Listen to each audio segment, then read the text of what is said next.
हाय नमस्कार दोस्तों, कैसे हैं आप लोग। उम्मीद करता हूँ आप लोग बिल्कुल ठीक होंगे। सो गाइस, आज हम बात करने वाले हैं, आज हम पढ़ने वाले हैं विटामिन डी के बारे में। जी हाँ, vitamin D2 and vitamin D3। अगर हम इनकी दोनों की बात करें तो ये इनका जो बायोलॉजिकली स्ट्रक्चर होता है ये सिमिलर होता है, ठीक है। तो अब हम कवर करने जा रहे हैं विटामिन D3 को। सो अगर हम विटामिन D3 की बात करें तो ये बायोलॉजिकली एक्टिव नहीं होता हमारी बॉडी के अंदर, ठीक है। इसको एक्टिव करने के लिए अलग से एंजाइम होते हैं हमारी लीवर में, हमारी किडनीज में, ठीक है। तो सबसे पहले हम बात कर लेते हैं, अगर विटामिन डी की कमी हो जाती है तो उससे कितनी सारी प्रॉब्लम क्रिएट हो सकती हैं। तो गाइस देखो, अगर हम विटामिन डी की बात करें तो इसका सबसे पहला जो काम है ना, वो आपके कैल्शियम और फॉस्फोरस को ऑब्जर्व कराना, ठीक है। अगर कैल्शियम ऑब्जर्व नहीं होगा तो उससे कितनी सारी प्रॉब्लम क्रिएट हो जाएंगी। सबसे पहले जो है मेन रीजन है वो क्या है, वीकनेस इन द बोन। आपकी हड्डियां जो हैं वो कमजोर हो जाएंगी, ठीक है। तो रिकेट्स रिकेट्स प्रॉब्लम बोलते हैं। रिकेट्स मतलब बोन से रिलेटेड प्रॉब्लम, बोन में पेन होना या बोन फॉर्मेशन। लाइक आपने देखा होगा काफी सारे लोगों में लेग्स जो होते हैं, लोअर लेग्स उनका वो होता है, वो बो लेग्स होते हैं, लाइक धनुष की तरह टेढ़ा, ठीक है।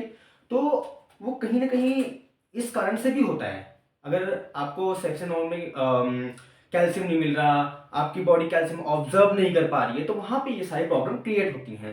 और ये प्रॉब्लम कहाँ से आती है, आपकी विटामिन डी से। अगर विटामिन डी डेफिशिएंसी है तो कैल्शियम ऑब्जर्व होगा ही नहीं, ठीक है। ओके, तो अब हम बात कर लेते हैं इसके विटामिन D3 की पाथवे की, कि ये इसका जो प्रोसेस होता है वो कैसे होता है। तो मैं बहुत कम टाइम में समझाने की कोशिश करूंगा आपको, ठीक है। ज़्यादा बहुत लंबा नहीं खींचूंगा। तो अब हम आते हैं इसके पाथवे पे। तो जैसे कि मैंने बताया कि विटामिन D3 जो होता है वो बायोलॉजिकली हमारी बॉडी के अंदर ऑलरेडी एक्टिव नहीं होते हैं, वो एक्टिव किए जाते हैं, ठीक है। यूवी के through, ultra violet light from the sun, okay. UV2, not 1, not 3, not A, not C, UVB, ठीक है, अल्ट्रा वॉयलेट बी। तो सबसे पहले 7 डिहाइड्रो कैलेस्ट्रॉल जो हमारे स्किन में होता है उसको कौन एक्टिवेट करता है, सूरज की जो किरणें होती हैं वो उनसे एक्टिवेट हो जाती हैं, 7 डिहाइड्रो कैलेस्ट्रॉल, ठीक है। जब वो एक्टिवेट हो जाते हैं वो रिलीज होते हैं हमारे वो रिलीज होते हैं हमारे लीवर में, ठीक है। लीवर में जाके हमारे, जैसे कि मैंने पहले बताया था, लीवर में हमारे 25 डिहाइड्रोक्सिलेशन एंजाइम होते हैं, ठीक है। अब जब ये 7 डिहाइड्रो कैलेस्ट्रॉल जब हमारे डिहाइड्रो ऑक्सीलेशन से सिंथेसिस करेंगे एक दूसरे के साथ, तो वहां पे क्या होगा, आपके जो विटामिन डी हैं वो स्टार्ट हो जाएंगे एक्टिव होना। अब लास्ट प्रोसीजर हमारा बचता है लीवर में मूव करने के लिए, ठीक है। सॉरी, किडनी में। लीवर में ऑलरेडी हो चुका है, अब किडनी में मूव करेगा, किडनी में जाके सिंथेसिस होगा, ठीक है। वहां पे अगेन 25 डिहाइड्रोक्सिलेशन एंजाइम के साथ हमारा जो ये दोनों एंजाइम हैं जाके दोबारा से सिंथेसिस होंगे। उसके बाद में क्या होगा, हमारा एक्टिव फॉर्म में जो विटामिन डी है वो एक्टिव हो जाएगा, ठीक है। ये होती है ओवरऑल प्रक्रिया। तो अगर आपको दोबारा समझ में नहीं है, मैं ये दोबारा बोल देता हूँ, देखो। सबसे पहले सनलाइट हमारी स्किन पे पड़ती है, थोड़ा डिफिकल्ट हो जाता है समझना, ठीक है। मेरे पास बोर्ड नहीं है, व्हाइट बोर्ड नहीं है, तो मैं आपको एक्सप्लेन नहीं कर सकता उस पर, बट हाँ मैं स्क्रीन पे पूरा पूरा देने की कोशिश करूंगा जिससे आपको अच्छे से समझ में आ जाए, ठीक है। सबसे पहले सनलाइट पड़ी हमारी स्किन के ऊपर, 7 डिहाइड्रो कैलेस्ट्रॉल एक्टिवेट हुए, वो मूव हुए आपके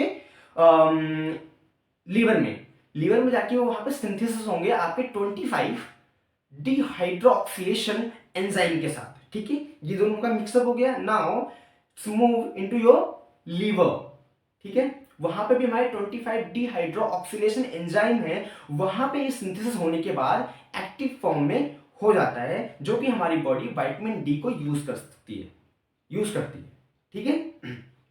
उम्मीद करता हूं आपको ये समझ में आ गया हो। मैंने बहुत ज्यादा साइंस लैंग्वेज यूज नहीं करी है क्योंकि बहुत लोगों को समझ में नहीं आता है, ठीक है। तो बहुत ज्यादा रॉकेट साइंस यूज नहीं किया मैंने कि हाँ ये टर्म, ये वर्ड यूज कर रहा हूँ, नहीं। बिल्कुल सिंपल सा बोला है मैंने, ठीक है। अब हम बात कर लेते हैं। जैसे कि मैंने गाइस बताया था कि हाँ, ये सारी प्रॉब्लम आपको फेस करनी पड़ेगी आपके अगर अंदर विटामिन डी की डेफिशिएंसी हो गई। तो sunlight is a excellent source of vitamin D. तो अगर आपका छोटा बच्चा भी है, अभी वो नहीं चल रहा है, तो उसको सनलाइट में मालिश करके जरूर लेटाएं। वो बहुत ज़्यादा इंपॉर्टेंट है, क्योंकि जितना विटामिन डी आपके बच्चे को मिलेगा उसमें क्या होगा, बोन स्ट्रॉन्ग ज़्यादा होगी। कि जो ये बोल है ना, पाँव टेढ़ा हो जाता है, ये नहीं होगा। सो उम्मीद करता हूँ गाइज आपको ये वीडियो पसंद आया होगा। Thank you so much, thank you for watching my video, take care, bye bye.